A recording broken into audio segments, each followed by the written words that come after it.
Alhamdulillah, puji dan syukur kehadirat Allah Subhanahu wa taala atas segala karunia yang Allah limpahkan, atas segala kekuatan yang telah diberikan sehingga kaki-kaki ini mudah melangkah ke tempat-tempat yang Allah ridai, sehingga sebagian dari kita juga mudah untuk sampai ke rumah Allah yang mulia, Ka'bah.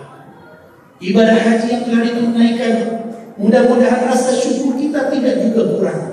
Sebab janji Allah Subhanahu wa taala, la in syakartum la azidannakum. Sungguh jika kalian syukuri maka akan aku tambah nikmatku kepada kalian. Bagi yang telah melaksanakan ibadah haji maka syukurilah. Bagi yang belum melaksanakan ibadah haji maka syukurilah semua yang telah Allah titipkan. Karena yakinlah banyak yang telah Allah beri dan sedikit yang telah kita syukuri. Kemudian salawat serta salam kepada qudwah dan uswah sama kita, yaitu Nabi Muhammad sallallahu alaihi wasallam. Allahumma salli wa sallim alaihi. Nabi yang kita cintai dan Nabi yang kita sayangi. Mudah-mudahan cinta dan sayang kita akan mengantarkan kita kepada keridhaan Allah Subhanahu wa taala. Ma'asyiral muslimin, sidang jemaah Jumat yang dirahmati Allah. Jemaah haji kloter pertama Sumatera Barat telah pulang Kamis yang lalu. Dan menyusul setelahnya kloter berikutnya. Haji yang dilaksanakan pada tahun ini adalah haji mungkin berbeda dengan tahun-tahun sebelumnya. Ada ujian tersendiri bagi jemaah haji, dan yakinlah pada setiap ibadah haji ada ujian-ujian tersendiri. Pada tahun ini ada sebagian suami terpisah daripada istrinya di hotel ataupun di bis, atau juga anak terpisah dari orang tua yang dijaganya. Karena memang ada kebijakan Saudi berkaitan dengan muassasah, 8 muassasah yang diwajibkan sebelumnya hanya 1 muassasah saja. Terlepas daripada kebijakan tersebut, maka tentu bagaimana cara pemerintah Indonesia untuk mengantisipasi segala perubahan yang terjadi merupakan tuntutan ke depannya. Haji bukan hanya untuk jemaah haji, akan tetapi haji juga untuk orang yang tidak berangkat haji. Begitu juga pelajarannya. Pelajaran yang kita dapatkan dalam ibadah haji bukan hanya didapatkan oleh orang yang berangkat haji.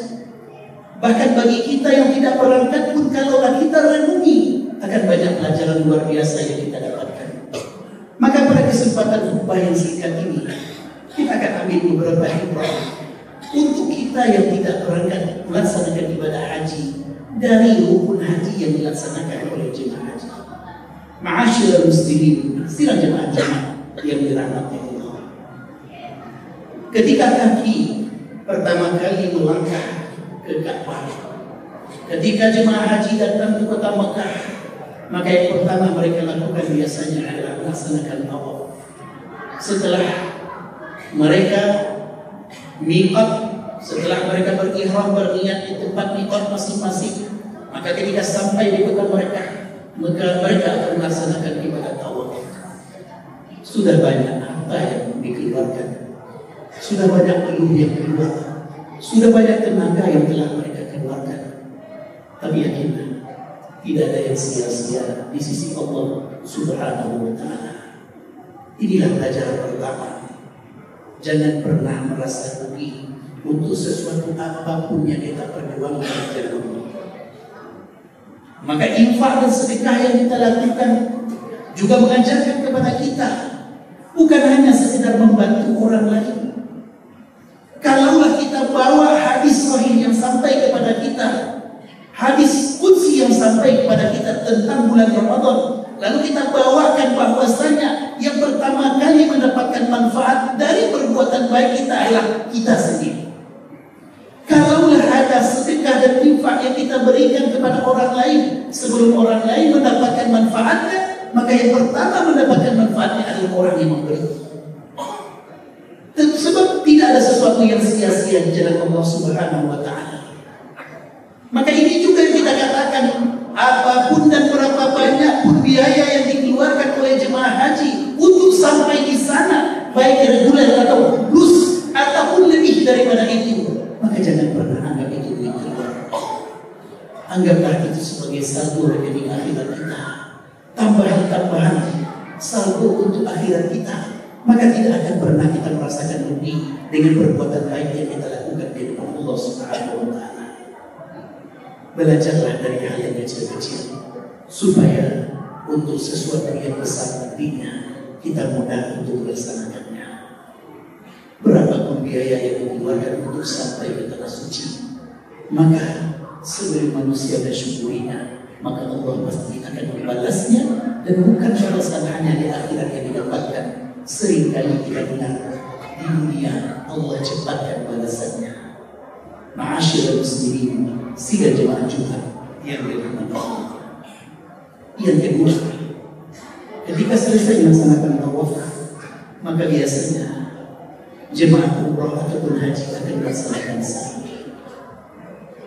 Ibadah sa'i beranjak daripada sebuah kisah luar biasa tentang seorang suami yang kemudian sudah lama menginginkan seorang anak, bahkan umur 80 tahun Nabi Ibrahim AS belum mendapatkan seorang anak, tapi tidak pernah pupus doa-doanya meminta kepada Allah Subhanahu wa Ta'ala agar dikaruniai seorang anak.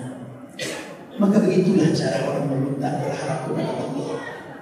Jangan sampai ada batasan waktu untuk permintaan terbaik kita kepada Allah Subhanahu wa Ta'ala.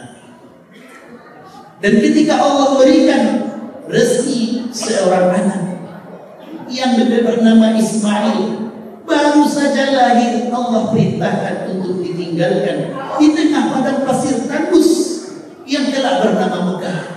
Hanya ibu yang baru saja melahirkan anak, wanita lemah yang baru saja melahirkan seorang anaknya dengan bayi yang dikandungnya. Namun bukan keringetan yang keluar, bukan rintihan. Kalau jemaah haji ingat dengan peristiwa ini, apapun kesukaran yang didapatkannya di tanah suci tidak akan pernah membuatnya lemah. Karena justru hajar jauh lebih susah dibandingkan dengan apapun yang kita dapat di tangan pada saat sekarang ini. Pertanyaannya kepada suami yang beliau sayangi hanya satu saja. Allahu amaraka bihadza. Apakah Allah yang menyuruhmu berbuat demikian? Wahai suami yang aku cintai. Maka hanya anggukan kepala yang keluar daripada Nabi Ibrahim, karena tidak mampu kata-kata itu keluar. Iya.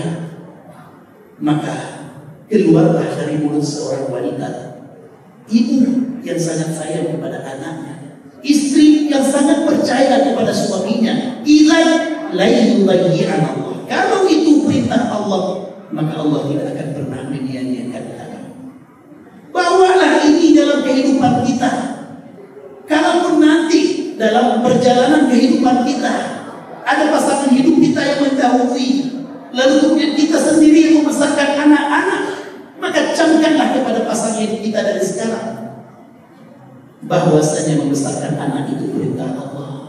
Maka jangan pernah khawatir, kita tidak bersendirian dalam membesarkan anak-anak kita.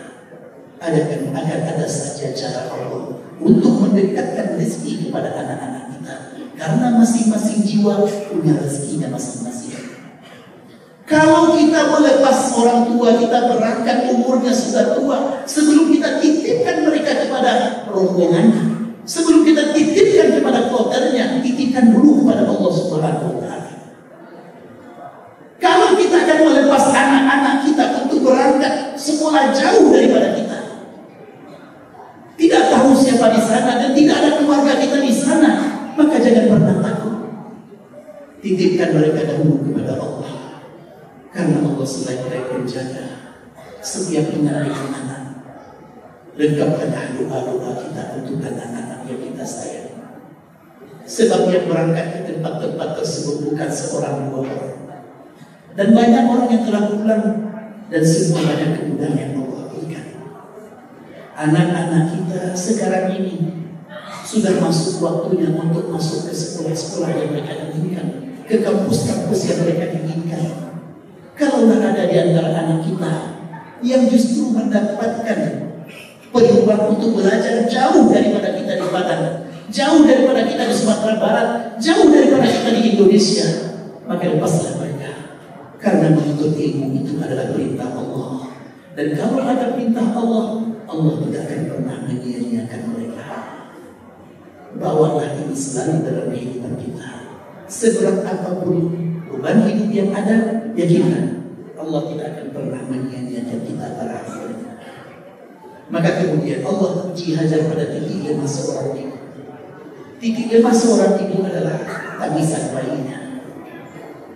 Ketika bayi menangis karena air susu ibu tidak cukup lagi untuk dirinya, makanan dan minuman yang sudah habis, di bawah itu sudah habis, maka kemudian sang ibu yang tidak tahan dengan tangisan bayinya, dan ibu manapun akan berlaku sama, berlari dari bukit Safa ke bukit Marwah, mencari sesuatu yang dapat untuk anaknya, yang menghentikan tangis anaknya. Begitulah kita antara orang tua. Oleh karena yang patut kita tanamkan dalam pikiran kita adalah kita bukan hanya ingin menghentikan tangis anak di dunia, tapi kita juga ingin menghentikan tangis anak di akhirat. Jangan semata-mata penuhi kebutuhan anak dari sisi ekonominya, akan tetapi kita lupa untuk memenuhi sisi akhirat dan keimanannya. Kalaulah tangis di dunia ini bisa berhenti, tapi tangis akhirat belum tentu bisa berhenti, karena azab Allah begitu pedih. Maka jangan pernah luangkan waktu untuk anak-anak kita hanya karena kita merasa kita perlu melengkapi ekonominya, tapi lengkapilah waktu-waktu anak-anak kita dengan waktu-waktu terbaik kita. Walaupun sebentar kita bersama mereka, maka nikmatilah kebersamaan tersebut, karena yakinlah kebersamaan dengan orang tua akan menjadi pilar terkuat bagi anak menghadapi tantangan zamannya. Jangan biarkan anak-anak fatherless, kehilangan figur ayah ketika ayahnya masih hidup, tapi dia tidak pernah merasakan cinta dan sayang daripada ayahnya. Hanya ekonomi yang turun kepadanya, tapi perhatian tidak pernah dia dapatkan. Dan ini diantara penyebab LGBT yang paling kuat, yang paling ada dalam sejarah yang ada. Dan hasil penelitian, diantara penyebab yang paling banyak LGBT itu adalah ketika anak fatherless, kehilangan figur ayah dalam kehidupannya. Maka mari kita jadwalkan waktu-waktu kita bersama anak-anak kita. Banyak obsesi kita dalam hidup ini, dalam dunia kerja kita. Banyak obsesi kita dalam pencapaian kehidupan kita. Tapi jangan pernah lupa, anak-anaklah yang kita harapkan. Ketika kita sudah berkalang tanah, ajal sudah mendahului, maka doa anak-anak akan tetap menjadi amal ibadah bagi orang tua yang telah wafat, yang telah berpisah dengan anak-anaknya. Maka Hajar berlari dari bukit Safa ke bukit Marwah, Marwah ke Safa, Safa ke Marwah. Tapi lihatlah, solusi bukan Allah berikan di bukit Safa, solusi bukan Allah berikan di bukit Marwah, bukan antara Safa dan Marwah, solusi Allah berikan di kaki anaknya Ismail berupa air Zam-Zam. Seakan-akan semua jemaah haji, semua umrah yang melaksanakan sa'i, ingatlah dan rekamlah peristiwa ini, karena semua kita pasti merasakan ada kalanya masa-masa sulit yang kita hadapi, namun tiba-tiba ada saja cara Allah untuk menjadikan solusi untuk kita datang dari pintu yang tidak kita sangka-sangka. Anak yang akan berangkat kuliah tidak ada biaya, namun ketika mereka akan berangkat, ada saja cara Allah untuk mendekatkan rezekinya kepada kita. Seringkan kita alwa mengembalikannya hanya kepada kekuatan diri sendiri, tapi ingatlah, di sebalik semua takdir ada Allah yang mentakdirkannya kepada kita bersama. Dan inilah hal yang luar biasa lagi.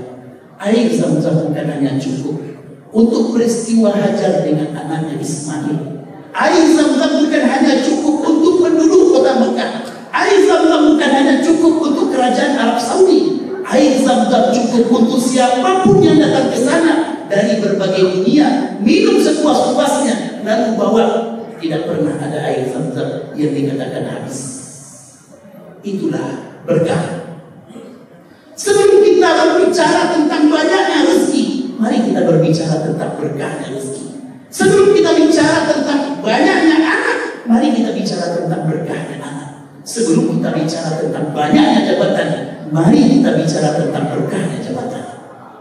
Supaya Allah berikan yang terbaik dalam kehidupan kita, supaya Allah titipkan kepada kita sesuatu yang akan menimbulkan banyak kebaikan. Terakhir, karena waktu yang dibatasi, ibadah haji yang paling penting itu adalah wukuf di Arafah. Al-Hajju Arafah. Haji itu adalah Arafah. Setiap jemaah haji, kalau seandainya dia berada di Arafah, wukuf pada tanggal 9 Dzulhijjah, maka kalau seandainya ada kekurangan pada ibadah hajinya, maka cukup bisa dibayar dengan darah. Hajinya sah. Namun kalau seandainya wukufnya yang tidak dilakukan, maka kemudian dia yang lain dilakukan, maka hajinya tidak sah. Oleh karenanya kerajaan Arab Saudi ketika ada jemaah yang sakit yang masih bisa untuk bertahan, akan dibawa ke hospital yang ada di Arafah. Ditinggalkan di sana dengan penjagaan secara umum. Yang penting dia ada di Arafah. Al-Hajju Arafah. Tapi tahukah kita, apakah amalan yang paling mulia pada tempat mulia dan waktu mulia tersebut? Amalan yang paling mulia adalah doa. Maka jangan pernah lupa untuk berdoa dalam kehidupan kita. Sekuat apapun tenaga kita, sepintar apapun perencanaan kita, kalau kita hanya melantaskan kepada diri kita sendiri, khawatirnya akan ada pada waktunya kita stres karena hanya bersandar kepada kekuatan diri sendiri. Akan tetapi ketika kita punya perencanaan yang baik, tenaga kita punya, lalu kita landaskan juga kepada Allah Subhanahu wa Ta'ala, yakinlah seberat apapun hantaman yang terjadi, kita tidak akan pernah stres dalam kehidupan karena kita tahu kita hanya disuruh untuk melaksanakan, sedangkan takdirnya Allah yang menentukan. Maka inilah rahasianya ketika dalam hidup, yang penting kita usahakan adalah ikhtiar terbaik. Jangan masuki ranah yang seharusnya kita yakini itu adalah penentuan daripada Allah Subhanahu wa Ta'ala. Ketika kita yakin dengan ikhtiar terbaik kita, maka biasanya akan Allah dekatkan rezeki kepada kita. Lalu terjadilah sebaliknya, maka kita yakin apa yang Allah takdirkan jauh lebih baik daripada keinginan kita, dan kita yakin seyakin-yakinnya takdir Allah jauh lebih baik dari segala perencanaan kita. Fakta ya ulil absar.